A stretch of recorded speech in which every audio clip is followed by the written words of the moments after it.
Assalamu alaikum, dear students. Uh, this is Dr. Shajid Sleem, Associate Professor, Liverpool Business School.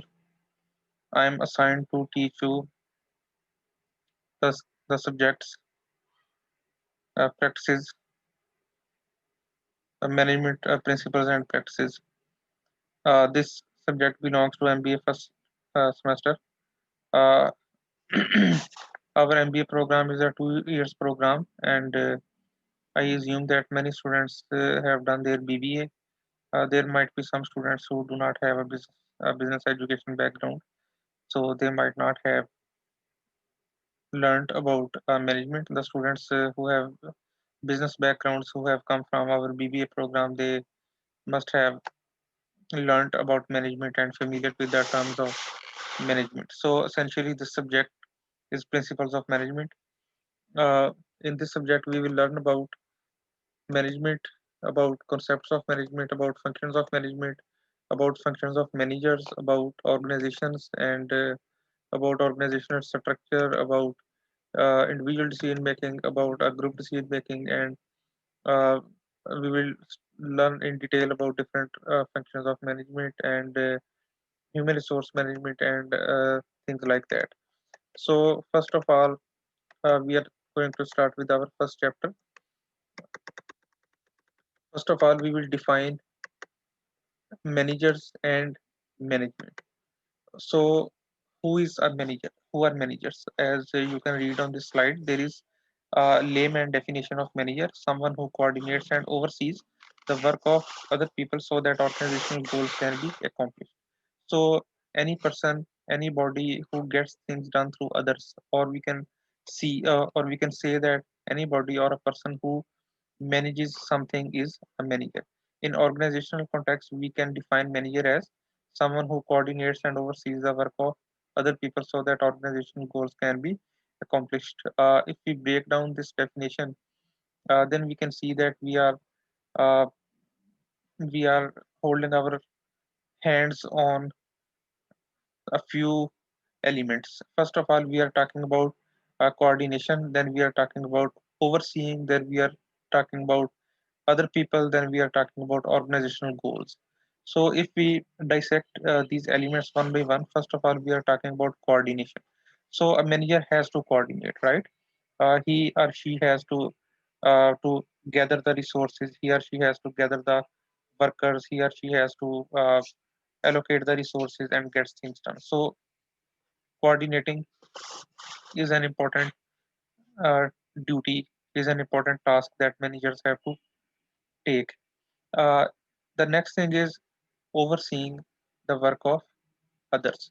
So when we are talking about the work of others, it means that we essentially refer to manager being in charge of some other persons, and that is very true in organizational sense because in organizations, managers are those individuals who are supervising certain other persons.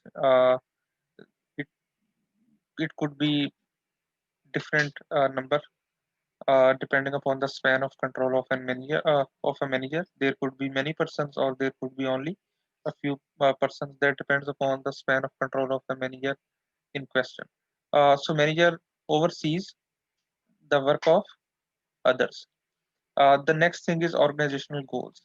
Because we are business students, we are talking about organizational managers. So, organizational managers have to achieve organizational goals. Now, this does not necessarily means profit because we are not talking about only a for-profit organization. We are talking about all the organizations. These include not-for-profit organizations as well. So, in not-for-profit organizations, the goal might not, the ultimate or the sole goal might not be a profit generation. For example, if we are talking about a hospital, then the goal of that organization could be welfare of the patients or betterment of the patients rather than earning some earning some profit. So at the end of the day, managers have to take care of organizational goals. So this is how we can define managers. Next is classification of the managers. That is also very important. Uh, In a hierarchical level, we can classify managers into three ranks or into three layers, starting from bottom upwards. The first layer is called first line managers or frontline managers. The second layer is middle level managers, and the third or uh, upper layer is top manager. So we have started from bottom. Uh, I would start explaining from the top. As you can see in this picture, there is just yes. In this picture, you can see that we have a pyramid shape, and top managers are at the tip. Below the tip are middle managers, and below middle managers are first line managers, and below first line managers are non-managerial employees. In this diagram, you can see that span of control or number of persons is increasing as we move down from upward. So at top we have only a few persons, then in middle level we have more than top managers, and first line managers we have more persons than middle managers, and then non-managerial employees are more in number as compared to first line managers. So starting from the top managers, top management layer includes those managers who make organization-wide decisions, who make decisions about the whole organization, and their decisions should impact the whole organization and all the employees in the organizations. They are responsible for achieving overall organizational goals, and they are responsible for managing overall organizational work. This could include CEO, that is Chief Executive Officer, COO, that is Chief Operating Officer, CFO, that is Chief Financial Officer, and so on. Then comes middle level managers. Middle level managers are below the top managers, so they are responsible for managing, say, a division, a unit, a subsidiary, some things like that. So the decisions that middle level managers make, uh, they do not impact the whole organization, but they impact only the subsidiary or department or unit, or a division, whatever you call that they are managing. Then comes first line managers, that is also called front line managers or lower level managers. So these first line managers, they are under the control of middle managers, and they are basically responsible for managing non-managerial employees. For example, if we take the example of a production unit, a garments unit, then there are different production units, and each production unit has a unit manager, and this unit manager is supervising uh, non-managerial employees who are stitching the shirts, or who are cutting the fabric, or doing these kind of things which fall under the umbrella of blue collar jobs. So basically, these first line managers, they are supervising non-managerial employees. So these are three levels of managers. This is very important distinction, and we will come across this distinction again and again. So it must be clear to everyone. Okay, now we can define management. What is management? Management involves coordinating and overseeing the work activities of others so that their activities are completed efficiently and effectively. So this definition is similar to the definition of managers that we have learned before. Uh, so management involves coordinating, as we learned in the definition of manager, that manager is someone who coordinates. And we also learned in the definition of manager, that manager is someone who oversees. So these same things are explained in the definition of management. Management involves coordinating and overseeing the work activities of others so that their activities are completed efficiently and effectively. Now we come across uh, two more terms or two more concepts, that are efficiency and effectiveness in this definition. So we have to learn what is efficiency and effectiveness. In this slide, you can see efficiency refers to doing things right, getting the most output for the least inputs, and effectiveness is doing the right things, attaining organizational goals. So now you can see that these terms are complementary as well as contradictory. Uh, Okay, first let's take effectiveness. Effectiveness is doing the right things, attaining organizational goals. So that is pretty obvious that organizations have to achieve their goals. So what is the big deal? Then we then comes the efficiency. Efficiency is doing things right, getting the most output for the least inputs. So effectiveness and efficiency collectively means that organizations have to achieve their goals, but at what cost? They have to achieve their goals at minimum cost. So they have to generate maximum output from minimum amount of inputs. That is efficiency. You can take several examples. For example, if we talk about the construction of a building project, if uh, the contractor or the builder builds a very good building that is perfect in all senses, it's elegant, it's very beautiful and everything, but let's say he takes 10 years in building that building. So what would be the benefit? Nothing, right? Because it took so long time that the purpose the uh, the purpose for which this building was built, it could not be served in such a long time. Things have changed and all these things, and cost must have escalated so high that it would not be possible for the organization or for the owner to bear this cost. uh, but if this building is built in say 1 year, that is all right. It's a good building. It has been built in 1 year. It has been built on affordable cost. So that could serve the purpose. So similar is case with the organizations that they have to do the right things, but they have to do that on least inputs, on minimum cost. That is the concept of efficiency and effectiveness. You can see in this exhibit 1.3, efficiency could be referred as means, effectiveness could be referred as ends. So efficiency is resource usage and effectiveness is goal attainment. So resource usage means there should be low wastage of resources, and goal attainment means high attainment of goals. Management strives for low resource waste, high efficiency, high goal attainment, high effectiveness.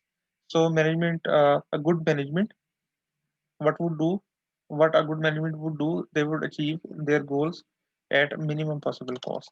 That is actually management, and this is true for everything, like for organizations, even for countries, even for persons, for everything. Okay, what managers do? We have to discuss managerial roles, management functions, and management skills. So what managers do, we will look at what managers do from three different angles, from three different approaches, that are functions managers perform, roles managers play, and skills managers need. So first of all, function managers perform. And let me remind you that these functions that we are going to discuss, these are four functions. These are four functions of management. So if anybody asks you define management, then or if anybody asks you about functions of management, then you have to explain these four functions of management. And this is a very basic concept in management, and a very basic question. You will face this question in your job interviews, in your admission interviews, everywhere, wherever you go. Anybody could ask you what are the functions of management. So uh, it could not the importance of this question could not be underestimated. You must be able to answer that question correctly. So these four functions of management should be on your fingertips. And let me remind you that these you must learn and remember them in their correct sequence.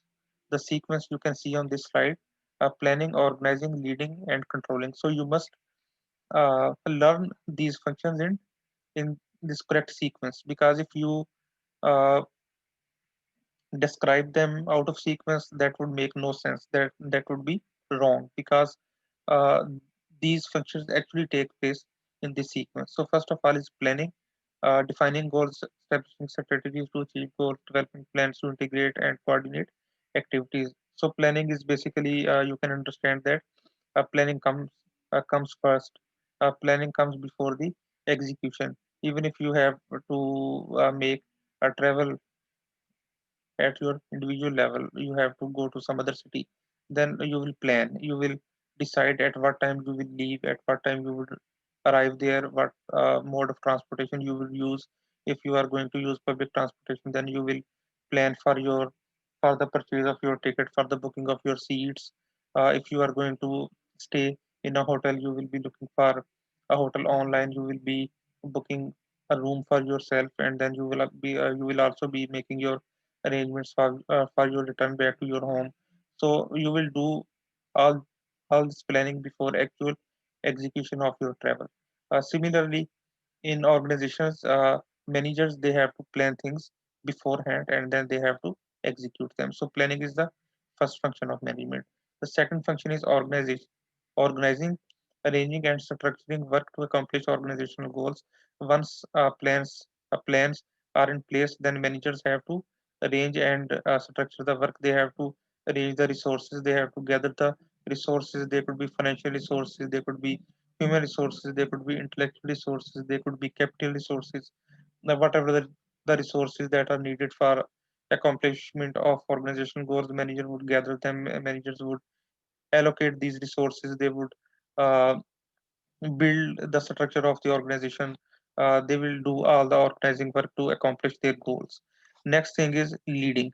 Now managers have to work. They have to uh, work with and through people to accomplish goals. As we have already defined that management is all about getting things done through others. So managers have to play the role of a leader. They have to lead their team, their workers, their subordinates to achieve organizational goals. And the last thing is controlling.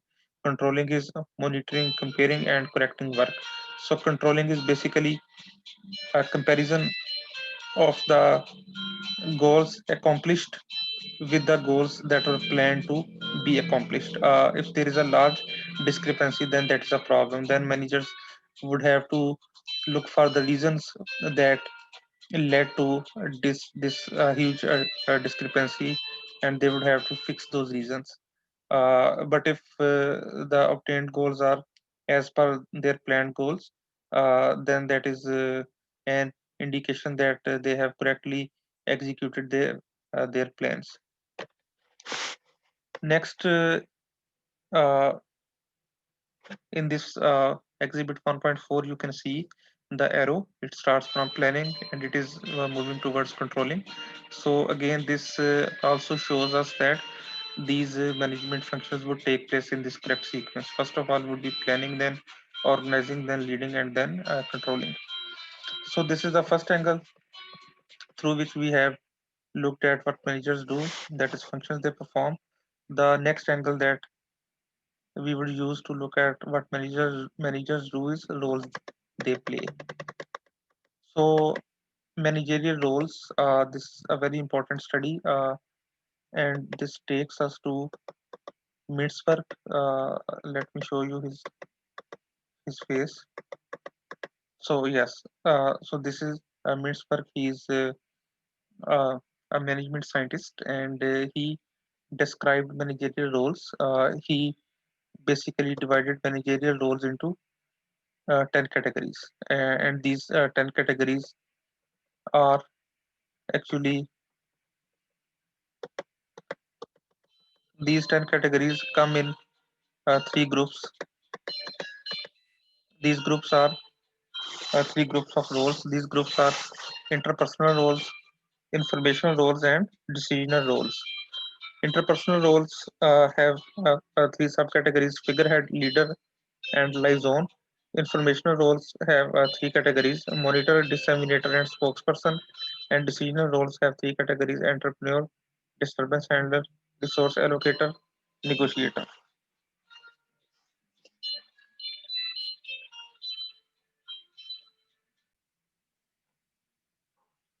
Uh, so these are three main categories: interpersonal roles, informational roles, and decisional roles. And these three main categories, they are categorized further into 10 roles.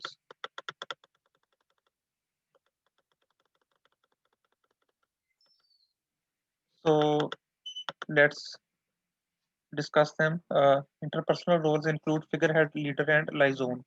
Uh, a figurehead is a symbolic head of the organization. So managers have to act as a symbolic head of the organization. Leader is managers also have to act as a leader because they have to lead their team, their workers to achieve organizational goals. And liaison managers also have to play the role of liaison uh, between internal and external environment of the organization because organization is an open system. Organizations do not operate in isolations or in isolation. Organizations operate um, in an environment, and manager is a liaison between internal environment of the organization and external environment of the organization.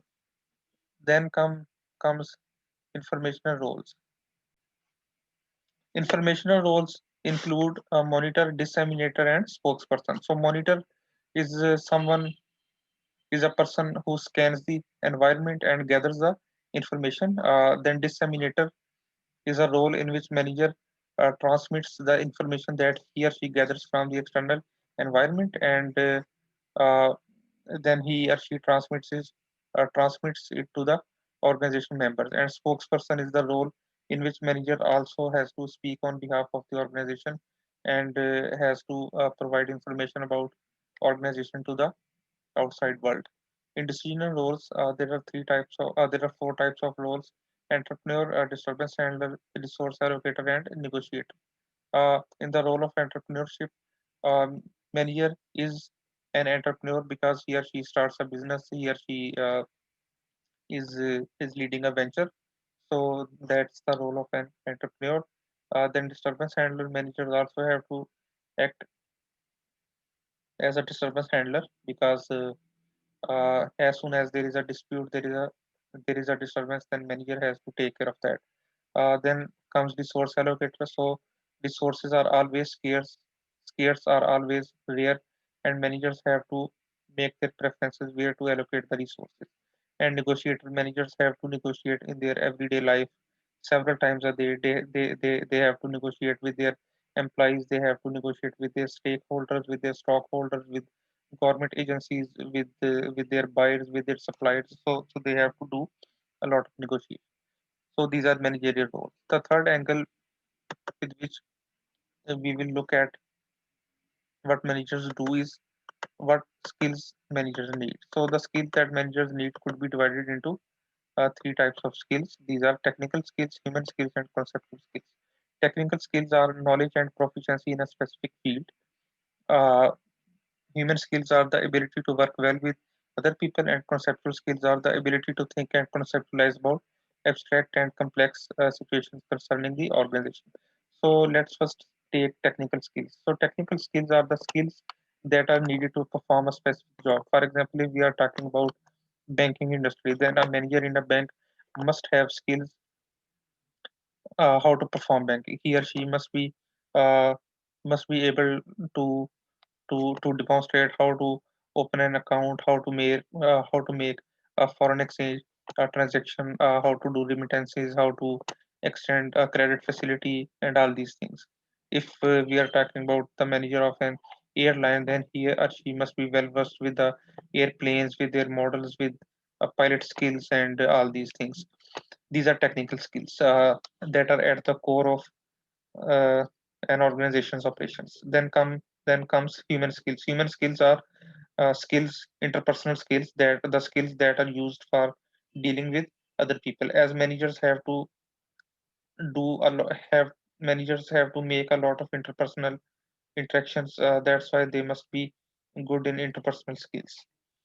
Then comes conceptual skills. Conceptual skills are at the level of idea, are at the level of vision. So managers must have good ideas. They must have good vision. They must have a capability of looking into future.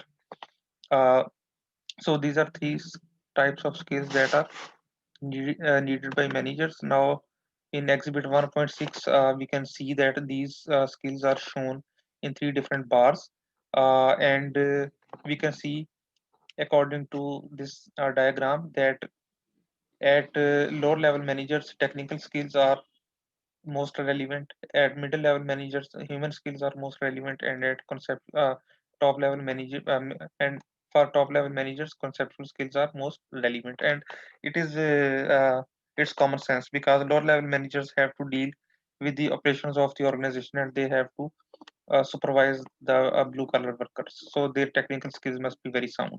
They do not need so much conceptual skills and so much human skills. Middle level managers must have good human skills apart from technical skills, because they have to manage the managers, and they also have to work as a liaison between lower level management and top level management. So they must have good human skills. And for top managers, conceptual skills are most important, because they have to generate the ideas, they have to have a vision, they have to uh, see their organization in future, 5 years from now, 10 years from now. So they have to make important strategic decisions could be uh, that could be made using their conceptual skills.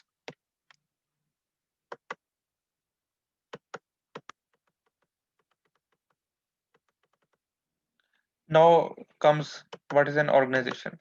We can define the organization as: an organization is a deliberate arrangement of people to accomplish some specific purpose that individuals independently could not accomplish alone.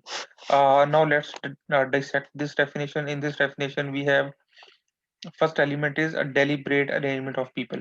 This element shows that organizations are made by more than one people, right? So this is a basic element of an organization, that it is composed of more than one person. And this composition, or this formation of more than one person's, is deliberate, is purpose built. It's not something random. So this is the first element. The second element is accomplishment of specific purposes. So accomplishment of organizational goals. So these persons, they come together, they form a group, they form an organization to accomplish some specific goals uh, that these individuals independently could not accomplish. So this is how we can define an organization. Some common characters of organizations are: they have a distinct purpose or goal. So we can see that hospitals have a purpose of providing healthcare facilities, railway has a purpose of providing transportation activities, banks have a purpose of providing financial facilities. So they have distinct purpose. They are composed of people and they have deliberate structure. So we can see that in every organization, even though smaller, they have some sense of structure in them. So yes, in this diagram, exhibit 1.9, we can see these three features.